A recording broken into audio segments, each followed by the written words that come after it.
Hello students, my name is Jitendra Patil, working as an assistant teacher in Mahatma Gandhi Vidya Mandir's Loknete Venkatrao Hire Junior College, Nimgaon. Students, today we are going to learn our first poem in section 2, that is 2.1, Song of the Open Road by Walt Whitman. Let's see the icebreaker activity first. विद्यार्थी मित्रांनो, सर्वप्रथम ice ब्रेकरचा अर्थ आपण जाणून घेऊयात. Let's see the literal meaning of ice breaker first. Literally ice breaker means a strong ship specially designed to break a passage through ice. म्हणजे एखाद्या बर्फाच्छादित ठिकाणी आपल्याला एखाद्या इच्छित स्थळी जायचे असेल तर सर्वप्रथम रस्त्यातील बर्फ तोडावा लागतो आणि ते तोडण्याचे काम आइस ब्रेकर हे जहाज करत असते. Here if we apply this definition to the ice breaker questions we get that ice breaker questions are thought provoking questions. They compel us to think. म्हणजे एखादा लेसन किंवा पोएम शिकण्या अगोदर आपल्या विचारांना त्या लेसन किंवा पोएमपर्यंत घेऊन जाणारा मार्ग तयार करून देणारे प्रश्न म्हणजे आइस ब्रेकर्स. तर मग बघूयात ice breaker activity. The first activity in ice breakers is choose the mode of travel that you would like the most for a journey. Students, here 4 modes of travel are given. म्हणजे प्रवासाची 4 माध्यमं इथं दिलेली आहेत.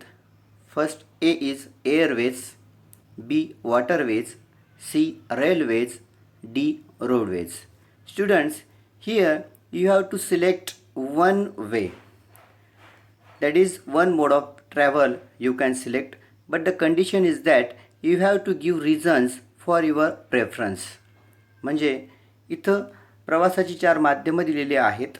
त्या 4 माध्यमांपैकी एक तुम्हाला निवडायचं आहे आणि अट अशी आहे की जे काही माध्यम तुम्ही निवडणार ते का निवडले किंवा त्याला पसंतीक्रम का दिला याची 3 रिझन्स 3 कारणं तुम्हाला द्यावी लागणार आहेत. आता इथं 4 पैकी तुम्ही कुठलंही माध्यम निवडू शकतात. You can select any one.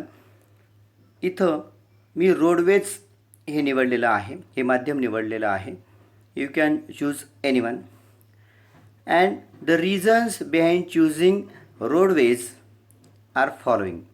बघा, रोडवेज निवडण्यामागे जी काही कारणं आहेत ती मी खाली दिलेली आहेत. First one is roadways are the most suitable mode of travel. Roadways हे काही जे आहे इतर जे काही माध्यमं आहेत प्रवासाची एअरवेज, वॉटरवेज, रेल्वेज यांच्यापेक्षा मोस्ट सुटेबल ठरणारं आहे. कारण आपण जर बघितलं आपल्याला विमानाची तिकीटं बुक करावी लागतात, वॉटरवेज जहाजाने जायचं असेल तरी बुक करावे लागतात, रेल्वेने सुद्धा आपल्याला बऱ्याच वेळेस बुकिंग हे करावं लागतं. पण रोडवेज जे असतं जनरली रोडवेजला आपल्याला बुकिंग करावं लागत नाही आणि शक्यतोवर आपलं स्वतःचं जर वाहन असेल तर इट इज मोस्ट सुटेबल. हे खूप आपल्याला परवडण्यासारखं असतं आणि सुटेबल असतं. B, we can change the route at any moment. C, this option roadways is suitable for changing our route at any moment. Means it is flexible. हे लवचिकता आहे. समजून घ्या, आपल्या रूटमध्ये काहीतरी चेंजेस झालेत, आपल्याला काहीतरी आपल्या प्लॅनिंगमध्ये चेंजेस झालेत, आपल्याला अचानक आपला प्रवास थांबवावा लागतो आहे किंवा दुसरीकडे वळवावा लागतो आहे. For that reason our roadways are the most suitable. म्हणजे फ्लेक्झिबल आहे, आपण केव्हाही त्या रूटमध्ये आपल्या रूटमध्ये चेंजेस करू शकतो. C, it is affordable for each and every individual. बघा, अफोर्डेबल म्हणजे परवडण्यासारखं हे माध्यम आहे. कुठल्याही व्यक्तीला परवडण्यासारखं माध्यम म्हणजे रोडवेज आहेत. म्हणजे आपण बसने प्रवास करू शकतो. आपलं स्वतःचं जर व्हेकल असेल, कार असेल, बाईक असेल तरी आपल्याला त्या माध्यमाने प्रवास करणं हे परवडण्यासारखं असतं. The second activity in ice breakers is discuss with your partner the preparations you would like to make for the journey chosen. विद्यार्थी मित्रांनो, इथं दुसरी ॲक्टिव्हिटी आहे की आपल्या पार्टनरसोबत आपल्याला डिस्कस करायचं आहे की आपल्याला एखाद्या प्रवासाला जायचं असेल तर कुठल्या प्रकारची तयारी आपण करणार आहोत. तुम्ही तिथं काही मुद्दे लिहू शकतात. इथं फॉर एक्झाम्पल म्हणून मी काही मुद्दे लिहिलेले आहेत. तुम्ही या मुद्द्यांमध्ये ॲड करू शकतात किंवा स्वतःचे वेगळे मुद्दे तुम्ही मांडू शकतात. तर बघूयात. A, draw a time table for the journey. Listen here we have to make the time table. आपल्याला आपल्या प्रवासाचं वेळापत्रक हे बनवणं खूप गरजेचं आहे की किती दिवसांसाठी आपल्याला प्रवास करायचा आहे. आपण एखाद्या दिवशी जर आपला प्रवास कुठे थांबतो आहे नेमका, तर तिथं आपण लॉजेस वगैरेची व्यवस्था आपण बुकिंग केलेलं आहे की नाही. जर बुकिंग केलेलं असेल तर त्या दिवसाच्या एंडपर्यंत आपल्याला तिथं पोहोचणं आवश्यक असतं. यासाठी मित्रांनो आपला टाईम टेबल, आपल्या प्रवासाचं टाईम टेबल हे फॉर्म करणं, ड्रॉ करणं खूप आवश्यक असतं. B, book your tickets and accommodation. Students, here we have to book our tickets. आपल्याला आपली प्रवासाची जी काही तिकीटं असतील ती तिकीटं बुक करावी लागतात. मग आपण कोणत्या माध्यमाने प्रवास करतो आहे, जर बस असेल, रेल्वे असेल, बाय प्लेन असेल, तरी आपल्याला काय करावं लागतं की आपले तिकीट्स हे बुक करावे लागतात. आणि त्या इच्छित स्थळी जाऊन आपण कुठे राहणार, ॲकोमोडेशन म्हणजे कुठल्या लॉजला आपलं बुकिंग आहे तिथं आपण बुक करणं खूप गरजेचं आहे. कारण ही जर आपली तयारी नसेल तर ऐनवेळी आपल्याला अनेक अडचणींचा सामना करावा लागू शकतो. C, keep necessary things such as small first aid kit, cash, flashlight, reusable water bottle, tickets etcetera. म्हणजे आपल्याला ज्या काही आवश्यक वस्तू आहेत आपल्या प्रवासासाठी आवश्यक असणाऱ्या, त्यामध्ये आपण उदाहरणार्थ घेऊ शकतो एक फर्स्ट एड किट आपण असू द्यायचं आहे की प्रवासादरम्यान आपल्याला कुठे इजा झाली, दुखापत झाली तर आपण तात्पुरता काहीतरी त्याच्यावरती उपाय करू शकतो. कॅश आपल्याजवळ पुरेशी असली पाहिजे की किती दिवसांचा प्रवास आपण करणार आहोत, काय आपल्याला खर्च लागणार आहे, त्या दृष्टिकोनातून कॅश आपल्याकडे असणे गरजेचे आहे. फ्लॅशलाईट, टॉर्च वगैरे आपल्याकडे असणं आवश्यक आहे. रियुजेबल वॉटर बॉटलसुद्धा आपल्याकडे असणं गरजेचं आहे. तिकीट्स आपली जी आहेत बुकिंग केलेली ती आपल्याला जर अगोदर मिळालेली असतील तर तीसुद्धा आपण आपल्या बॅग्समध्ये ठेवणं आवश्यक आहे. All these things are necessary here. आपण जर याच्यात काही जरी विसरलो तर ऐनवेळीसुद्धा आपल्याला जी काही आपली तयारी आपण केलेली असेल ती त्या तयारीचा काहीच उपयोग होत नाही जर एखादी गोष्ट आपण विसरलो तर. D, checkup your vehicle if travelling by your on vehicle. Students, if you select your own vehicle for your traveling, then you have to check that vehicle. We should see if it is working well or not, it is working nice or not. आपली जर vehicle स्वतःची असेल तर आपण तिचे brakes, headlights, oil, petrol और diesel हे सर्व आपण बघणं गरजेचं आहे. All this preparations are necessary and we should discuss what type of preparations you are going to make.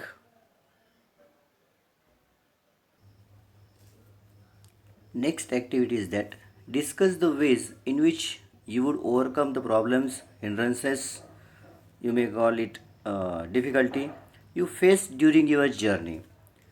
विद्यार्थी मित्रांनो, आपल्या प्रवासात जर आपल्याला काही अडचणी येत असतील, काही प्रॉब्लेम निर्माण होत असतील तर त्या समस्यांना आपण कशा रीतीने तोंड देणार आहात याविषयी आपण डिस्कस करायचं आहे. याच्यात मी काही मुद्दे घेतलेले आहेत. First one is collect the information about the place such as accommodation, food, convenient route etcetera. Student, suppose we select any place and we are unknown to that place, then we should collect information regarding accommodation, where should we halt, what facilities of lodges are there, what type of food is available there, and what are the convenient routes. Such information should be collected to avoid further problems. बघा, या आपल्याला ज्या इच्छित स्थळी जायचं आहे तिथं राहण्याची व्यवस्था कुठं असेल, कशा प्रकारे लॉजेस वगैरे असतील किंवा इतर व्यवस्था असतील त्या संदर्भात माहिती गोळा करणे किंवा तिथं उपलब्ध असणारं जे काही फूड आहे ते कशा प्रकारचं असेल, ते आपल्याला सुटेबल आहे की नाही, किंवा त्या स्थळी जाण्यासाठी वेगवेगळ्या प्रकारचे रूट्स कोणते आहेत, त्या रूट्सपैकी कन्व्हिनियंट रूट्स कोणते आहेत, या प्रकारची माहिती आपल्याला गोळा करणं आवश्यक आहे. B, must have patience during difficult situation. C, it is one of the important points. Students, if we come across any difficulty, we should have patience to overcome that difficult situation. We should keep our mind calm because it gives strength to us to come through that predicament. एखाद्या समस्येत जर, एखाद्या अडचणीत जर आपण सापडलो, तर अशा वेळेस आपल्या मनाचं शांत राहणं, आपल्याकडे पेशन्स असणं हे खूप महत्त्वाचं आहे. कारण ते पेशन्स जर आपल्याकडे असले तर जी काही समस्या आपल्यासमोर उभी राहिलेली आहे, त्या समस्येतून बाहेर पडण्याचे मार्ग आपल्याला आपल्या मनात येऊ शकतात. Next, convey a message to near and dear one. Suppose if we have any emergency, any problem, we should give message to our near and dear person. आपल्याकडे एखाद्या आपल्या जवळच्या व्यक्तीचा कॉन्टॅक्ट नंबर असला पाहिजे, की एखाद्या समस्येमध्ये, एखाद्या अडचणीत आपण सापडल्यानंतर कमीत कमी आपल्याला त्याला तो मेसेज पोहोचवता येईल आणि त्या व्यक्तीला आपल्या मदतीसाठी बोलवता येईल. D, contact police or concern authority. एखाद्या वेळेस खूपच मोठा प्रॉब्लेम असेल तर आपल्याला जवळचे जे काही पोलीस स्टेशन असतील, तिथं पोलीस स्टेशनला आपल्याला कॉन्टॅक्ट करावा लागेल, किंवा ज्या विभागाशी संबंधित आपल्याला काही समस्या आली असेल, त्या विभागाचे जे काही अथॉरिटी असतील त्यांच्याशी आपल्याला कॉन्टॅक्ट करणं गरजेचं आहे. तर हे जे काही मुद्दे आहेत, हे मुद्दे आपल्याला कशा प्रकारे मदत करतील, तर काही समस्या उभी राहिली तर त्या समस्येतून बाहेर कसं यायचं किंवा त्याला तोंड कसं द्यायचं, how should we face that difficulty, यासाठी हे मुद्दे आहेत.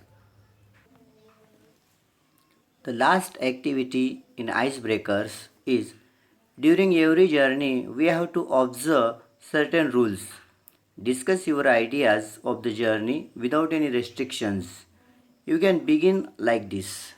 Friends, we generally don't like restrictions. आपल्याला बंधनं एवढी आवडत नाही.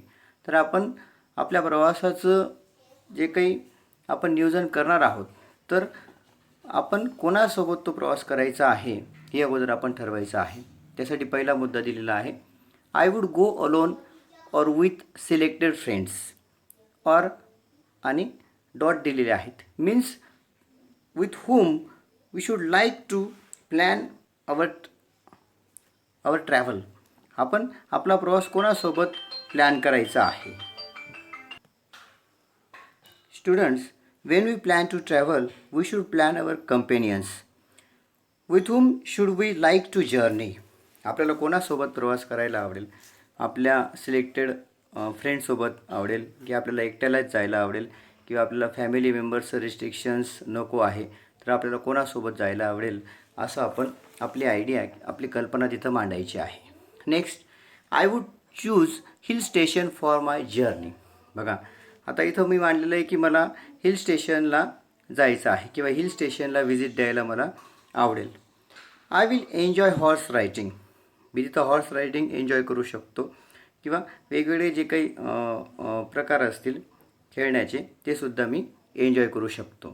C, I will follow the necessary discipline required for the journey. C, it is the most important requirement that I will follow the required discipline according to the journey. ज्या इच्छित स्थळी मी प्रवास करतो आहे, तर तिथं काहीतरी डिसिप्लिन असेल, तेव्हा ते डिसिप्लिन फॉलो करणं हे खूप मस्ट आहे.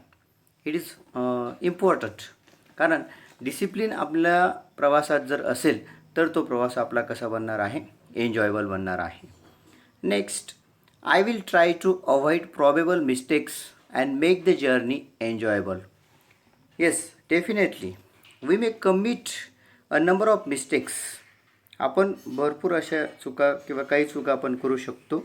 We should make a list of such probable mistakes. आणि अशा संभाव्य चुकांची यादी आपण केली पाहिजे प्रवासाला निघण्या अगोदर, की काय चुका होऊ शकतात किंवा कोणत्या वस्तू घरी राहिल्याने काहीतरी अडथळा निर्माण होऊ शकतो. And try to avoid them, आणि त्या चुका आपल्याला टाळायच्या आहेत. Suppose I forget to take tickets, then we cannot travel. So we should keep them before leaving our house. बघा, आपल्या सपोज आपण जर आपल्या प्रवासाची तिकीटच जर घरी विसरून गेलो तर काय होईल, मोठी अडचण निर्माण होईल किंवा आपला जो काही प्रवास आहे तो थांबू शकतो. म्हणून काय करायचं आहे की काही बेसिक रूल्स आहेत या प्रवासाचे, ते आपल्याला फॉलो करायचे आहेत. Students, here the ice breaker activity is ended. I hope